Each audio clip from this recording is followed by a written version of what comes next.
구약의 선지자들이나 사도들은 한결같이 마지막 때 하나님의 아들이 오실 때의 사건들을 빠짐없이 기록하고 있음을 내가 성경을 하나님의 명령대로 읽으면 보이고 들린다는 사실을 알아야 됩니다. 그래서 하나님의 아들이 2000년 전에 육신을 입고 유대인으로 오신 목적이 뭐냐? 그분이 갑자기 세상에 오고 싶어 오신 것이 아니라고 성경은 증거하고 있잖아요. 나는 아버지께서 보내서 왔다. 아버지께서 보내시지 않은 사람이 어떻게 세상에 올 수가 있겠느냐? 이건 자연인을 가리킨 것이 아니에요. 하나님의 생명의 호흡으로 도성된 사람은 어느 시대, 어느 민족 가운데서 어느 언어를 사용하든 상관없이 하나님이 만세전에 다 계획하신 그 계획대로 지금 이루시고 있다는 거예요. 누구만 그러느냐? 하나님 나라의 생명책에 그 이름이 기록된 자. 생명책에는 아무나 기록된 것이 아니에요. 세상이 태어날 때 하나님께서 구체적으로 간섭하셔서 하나님의 생명호흡을 불어넣은 자. 다윗은 설명하지 하나님이 나를 덮으셨다. 갑자기 하나님이 덮으시고 싶어서 덮으신 게 아니라는 얘기예요. 하나님의 아들도 처녀 마리아의 몸에서 나실 때 갑자기 덮으신 게 아니라는 거예요. 만세 전에, 세상이 창조되기 전에 하나님이 미리 다 준비하셨다. 성경은 한결같이 그렇게 설명해 주고 있습니다.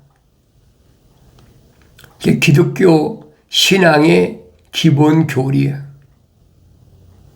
내가 세상에 나오고 싶어 난 것이 아니라고 하나님의 아들이 밝히시잖아요.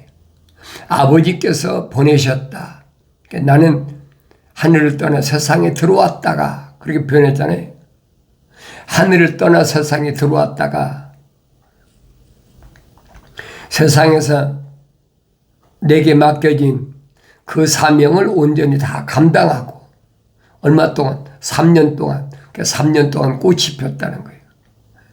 3년 동안 감당하고 나는 다시 아버지께로 간다. 주님이 자신을 밝히시잖아요.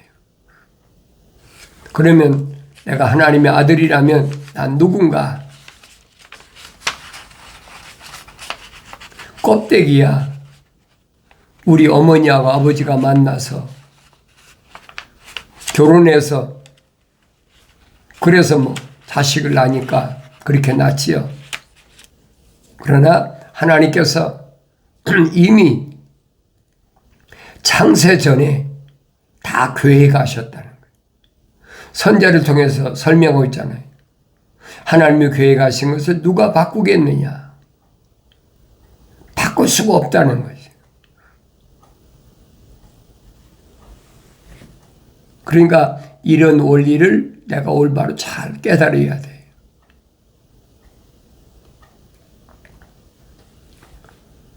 그래서 성경은 어떤 경우에도 뭘 설명하고 있느냐? 하나님의 아들이 오신 목적, 그 목적을 분명히 올바로 알아야 된다. 하나님의 아들이 오신 목적은 하나님의 생명으로 조성된 사람들의 죄를 사하기 위하여. 그래서 하나님의 아들이 세상에 인간의 모습을 입고 오셨다라고 성경은 빠짐없이 사도들 통해서 증거하고 계신 것을 내가 알아야 됩니다.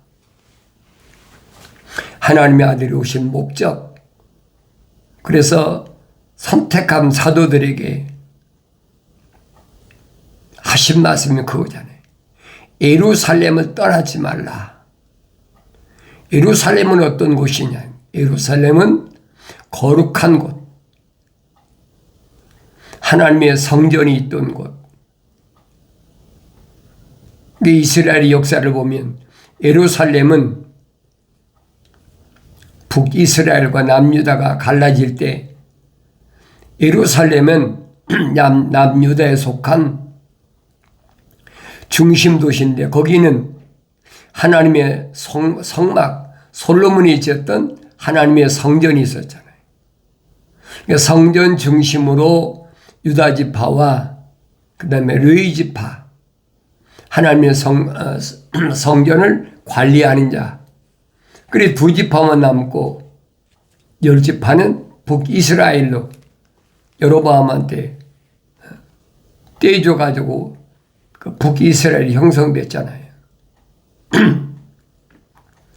그 남유다와 북이스라엘이 왜 갈라져야 되느냐?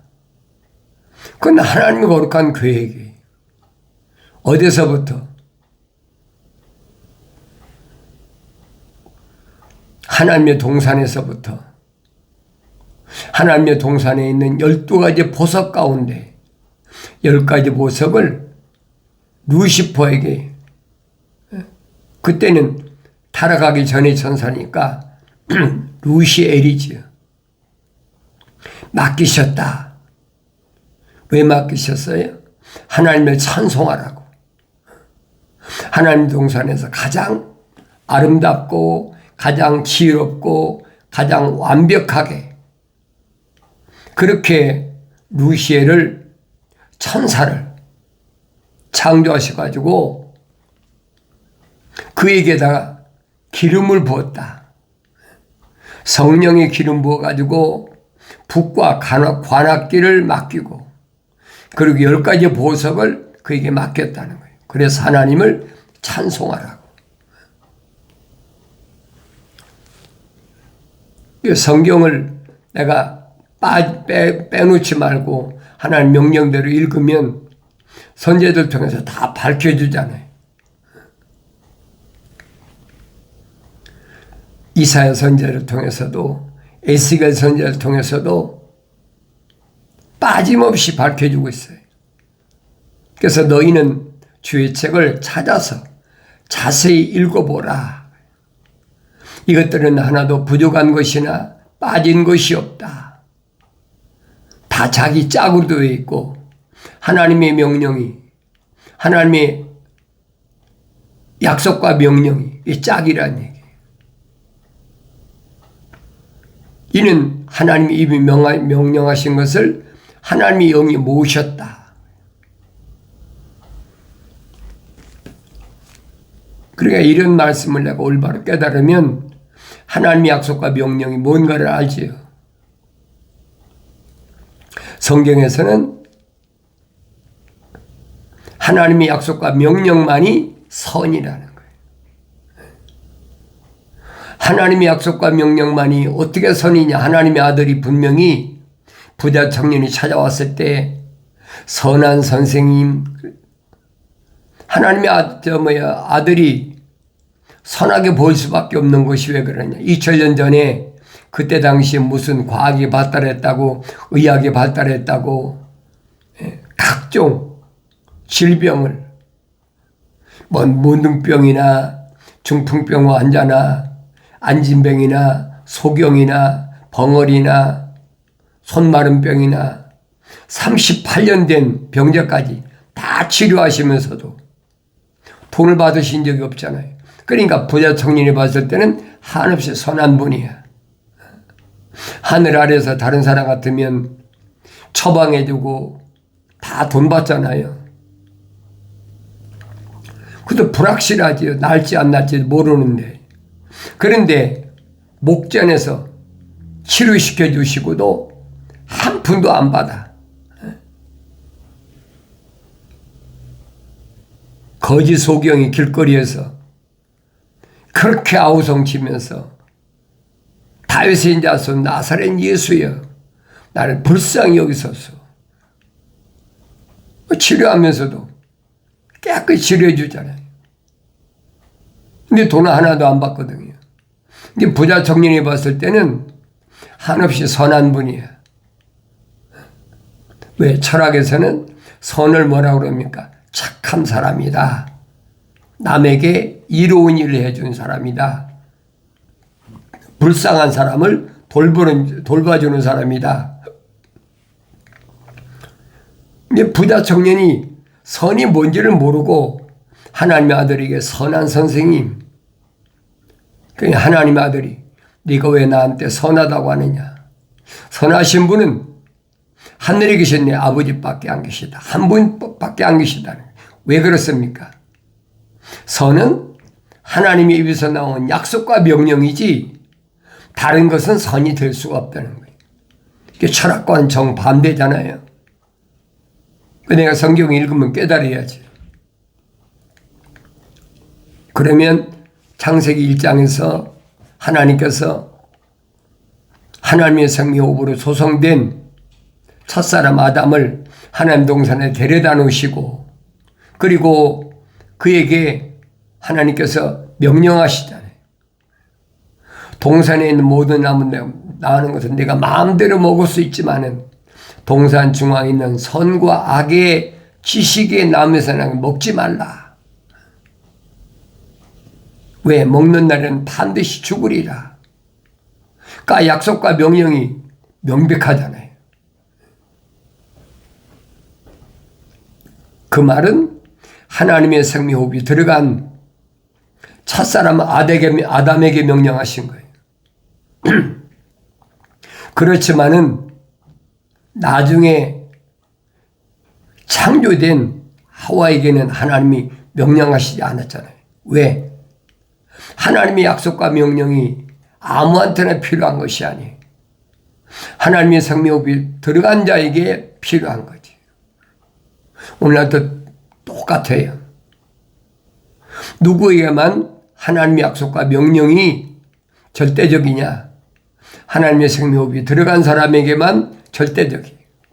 하나님의 생명호흡이 안 들어간 사람을 사도 바울은 자연인이다. 그 사람은 성령의 일을 받아들이지 않는 사람이다. 받을 수가 없다는 거죠. 하나님의 형상대로 조성된 사람이 living soul, 하나의 살아있는 혼이 된 사람이 책망받고 돌이켜서 성령 받아야 모습들을 담는다는 얘기예요. 그러니까 내가 하나님 말씀을 항상 손에서 놓지 말고 내 마음에서 떠나지 않게 하고 이스라엘 백성에게 하나님께서 천사를 통해 명하신 거예요. 계명을 지켜라. 계명을 네 이마에 붙이고 내 목에 둘고 내 손가락에 묶고 그만큼 소중하다는 거예요. 손으로 어떤 일을 하든 네가 어디로 가든지 뭘 보든지 항상 하나님의 약속, 하나님의 명령은 가장 소중함을 내가 깨달으라는 거예요. 명령이 너는 약속이 반드시 있잖아요. 명령과 약속은 뗄래야 뗄 수 없는 절대적인 불가분의 관계예요. 그런데 하나님 말씀을 올바로 깨달아야 알죠. 그러니까 하나님의 아들도 2000년 전에 오셔서 내가 하나님의 아들이면 하나님의 거룩한 큰 계획에 따라서 십자가 못 박혀 죽으면 그 피로 말미암아 하나님의 거룩한 생명으로 조성된 사람들의 죄를 사한다. 그 사람이 어느 민족에 속하든, 그러니까 침례 요한이 그랬잖아요. 보라, 세상 죄를 지고 있는 하나님의 어린 양이다. 그러니까 세상에 있는 많은 사람들의 죄를 다 담당한다. 그 잘못 알고 있는 그 기독교 아니에요. 올바로 잘 아셔야 돼요. 지구에는 200개 이상의 종족이 있고 200개 이상의 언어가 있고 200개 이상의 민족이 있어요. 그러니까 그들 가운데서 하나님의 생명, 사랑의 호흡으로 조성된 사람들의 죄를 사하신다는 거예요. 특별히 유럽 사람에게만, 특별히 아프리카 사람들에게는, 또 특별히 아시안 사람들에게는, 특별히 남미나 중미나 북미 사람들에게 지정해서 한정된 그런 사람들만 십자가 보혈로 제사함받는 것이 아니라 언어와 민족과 방백과 족속 가운데서 예수의 십자가 보혈로 제사함받은 사람이 따로 있다라고 요한계시록에 확실히 설명해 주고 있거든요. 그러니까 집례 요한이 그 얘기예요. 보라, 세상 죄를 지고 가는 하나님의 어린 양이다. 그러니까 성령 받지 못한 사람들이 그 말을 빙자해 가지고 누구든지 예수 믿으면 십자가 보혈로 제사함받고 구원받고 천국 간다. 그게 하늘 아래 종교란 말이에요. 그건 기독교가 아니에요. 확실히 아세요. 2000년 전에 다른 민족에 오신 분이 아니고 다른 언어를 쓰는 민족에 오신 분이 아니잖아요. 유대인에게 히브리 말을 쓰는 히브리 언어를 사용하는 유대인이 오셔서 주님 확실히 말씀하시잖아요. 지구촌에 유대인들이 숫자가 얼마나 된다고. 옛날이나 지금이나 마찬가지예요. 아브라함 때도 마찬가지잖아요. 애굽이 패권 국가에 가장 큰 나라였을 때 아브라함은 한 사람 아닙니까? 그 아브라함의 몸에서 난 자들이 아브라함과 이삭과 야곱이 얼마나 되겠습니까? 그러니까 2000년 전에도 마찬가지예요. 이리 치이고 저리 치이고 이렇게 죽고 저렇게 죽고 그게 얼마나 남았겠느냐 말이에요. 그런데도 그들을 하나님의 아들이 와서 가려내시잖아요. 너 이리 와. 그러니까 선택하셨다는 거예요. 부르시고 선택하셨다는 거예요. 기적들 행하니까 사람들이 얼마나 많이 옵니까? 남자만 한 번에 5,000명, 또 남자만 한 번에 4,000명. 그러면 남자가 5,000명이면 여자하고 아이들까지 합치면 적어도 10,000명 이상 15,000명, 20,000명 가까이 되잖아요. 그런데도 하나님의 아들은 그들 가운데 하나도 선택지 않으시잖아요. 그들에게만 말씀하시는 거지. 뭐라고 말씀하십니까? 영이 가난한 자는 복이 있나니 천국이 저희 것이며 저희 것이라. 천국의 주인이라는 얘기예요. 영이 가난하다는 말은 성령으로 거듭난 사람. 이 어린아이잖아요. 어린아이가 뭘 가지고 있습니까? 아무것도 없죠. 그게 가난하다고 주님이 말씀하신 거예요. 영이 가난한 자는 복이 있나니, 복이 있다는 말은 하나님이 간섭하신다는 거예요. 그러니까 천국이 저희 것이며 천국이 주인이라는 거예요. 주님이 이미 선포하셨어요. 그러니까 성령 받기 전인 거 못 알아듣죠. 사도들도 주님께 선택받았는데도 못 알아들어. 그러니까 하나님의 아들이 육신 입고 오신 것을 제자들이 3년 가까이 동고동락하면서 현장 실습을 계속 시키잖아요. 그러니까 제자들이 나중에 뭐라고 합니까? 3년 됐을 때 선생님, 우리는 이제 선생님이 하나님의 아들이 육신 입고 오신 걸 믿습니다. 주님 대답은 뭐예요? 이제야 믿느냐? 내가 이제는 너희가 그렇게 믿었으니까 내가 떠날 때가 됐다. 약속하시잖아요. 그러면서 내가 가면 내가 아버지께 구해서 보혜사, 성령, 파라크레토스, 성령 그가 오실 테니까 너희를 불쌍한 고아나 과부처럼 버려두지 않고 보혜사 성령께서 너희를 지키신다는 거예요. 그래서 성령 그가 오시면 내가 너희들에게 한 말들을 기억나게 하시고 그분이 가르치신다. 약속하셨잖아요. 성령이 가르치신다는 거예요. 어느 때만 성령 받아야만. 피조물이 가르치는 게 아니라 유대인들에게 사도들에게 뭐라 합니까? 선생이 되지 말아라. 성령 받기 전에는 선생이 될 수가 없다는 거예요. 선생은 그리스도 한 분뿐이다. 왜 그래요? 성령으로 요단강가에서 침례받으실 때 인정받으셨잖아요. 세상에 선생들이 많지. 바리새인도 있고 서기관도 있고 얼마나 많습니까? 율법사, 교법사 얼마나 많은데 또 하나님 말씀을 낭독하는 또 제사장도 얼마나 많은데 유대인들이 있는 회당에는 회당장이 있고 다 있잖아요. 그런데 주님은 한사코 거부하시고 말리시잖아요. 선생은 그리스도 한 분이다. 그러니까 사도들에게도 제자들에게 선생이 되지 말라. 왜? 성령 받아야 내가 선생이 될 수 있다는 거예요. 그 전에 안 된다는 거예요. 왜? 성령 그분이 오셔야 가르치시니까. 그래 사도들이 제자들이 복음을 전하기 위해서 예루살렘에서 오순절날 마가다락방이 있을 때 약속하신 성령이 임했다. 임하셨다라고 사도행전에 기록하고 있잖아요. 그러니까 나가서 말씀을 전하기 시작하는 거예요. 빌립도 보니까 에디오피아의 넷이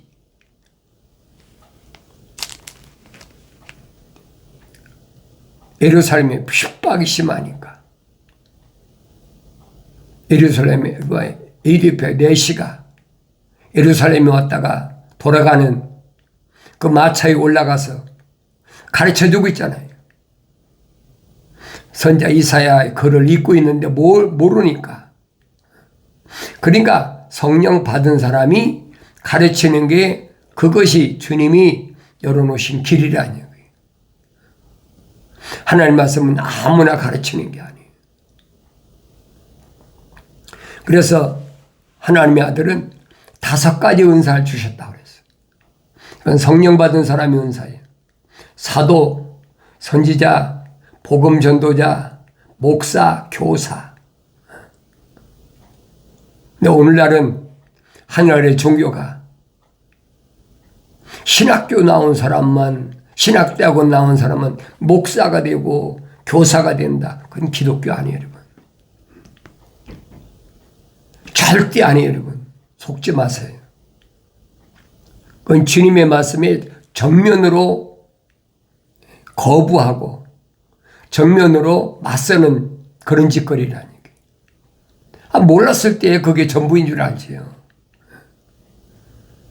그러나 내가 하나님 말씀을 읽고 성령 받고 나면 깨달아지는 거예요. 아, 주님이 이래서 이 말씀을 하셨구나. 제자들도 깨달았습니까? 예루살렘을 성전을 헐어라. 내가 사흘 만에 다시 세우리라. 이게 못 알아듣잖아요. 46년 동안 헤롯이 세운 성전을 어떻게 하루아침에 헐어버리면 사흘 만에 다시 세운다고 그러니까 건물의 성전인 줄 알고 착각하고 있잖아요. 나중에 제자들이 깨닫잖아요. 하나님의 아들이 십자가 못 박혀 죽으셨다. 4일 3일 만에 부활하실 것을 말씀하신 것을 그때 깨달았다는 얘기예요. 그러니까 사도바울이 설명하잖아요. 너희 몸이 하나님의 성전인 것과 그렇죠. 육신을 가리킨 것이 아니에요.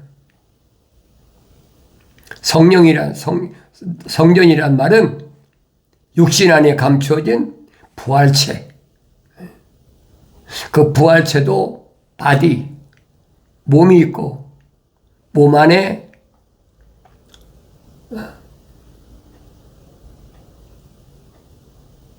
혼이 있고 혼 안에 성령이 임하신다. 이 바디 안에 부활체죠. 육신을 가리킨 게 아니에요. 예수님처럼 부활체.